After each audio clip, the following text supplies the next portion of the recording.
Hello everyone, welcome back to my channel. खाली रह गए पदों पर नियुक्ति को लेकर 15 के बाद फैसला।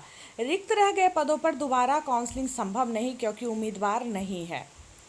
अगस्त तीसरे हफ्ते में होने वाली बैठक से पहले शिक्षा विभाग खाली पदों की लेगा जानकारी।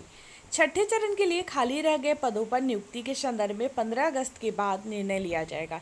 शिक्षा विभाग एक उच्च स्तरीय बैठक में निर्णय करेगा कि नियुक्तियों को कैसे बढ़ा जाए।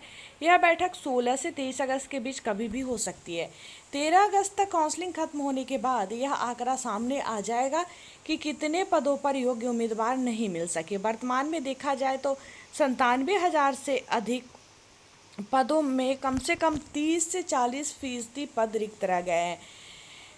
इस तरह अभी तक रिक्तियों के आकलन के आधार पर अंतिम काउंसलिंग तक करीब 30 से 40,000 पद खाली रह जाएंगे। मतलब जो 94,000 सीटें हैं उसमें से अब तक 35 से 40% सीटें जो है वो रिक्त है और अंतिम काउंसलिंग के बाद भी 30 से 40,000 पद खाली रह सकते हैं। इन पदों पर नियुक्तियां और करनी होगी। दरअसल शिक्षा विभाग खाली रह जा रहे पदों पर विभाग कई विकल्पों पर मंथन करेगा। अव्वल तो उसे निर्णय लेना ही है इन पदों के लिए नए सिरे से नियुक्तियों के लिए शेड्यूल निकाला जाए। अगर यह संभव नहीं होगा तो इन खाली पदों को 7वें चरण में समाहित किया जाए। एक अन्य विकल्प है कि इन पदों की ज़रूरत की समीक्षा की जाए। दरअसल 2012 के मानक के हिसाब से छठे चरण की वैकेंसी निकाली गई है। उस समय शिक्षकों की रिक्तियां 2,20,00,000 बच्चों की संख्या के आधार पर गिनी गई थी। अब असलियत में कुल बच्चों की संख्या केवल 1,60,00,000 रह गई है।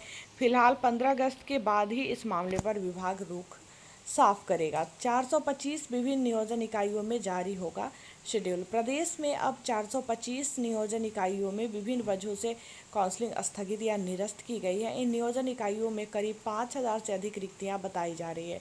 इनके लिए दोबारा काउंसलिंग कराने के लिए नया शेड्यूल अगस्त के अंतिम हफ्ते में संभव है। 15 अगस्त के बाद होने वाली मीटिंग में इस पर भी निर्णय लिया जाएगा।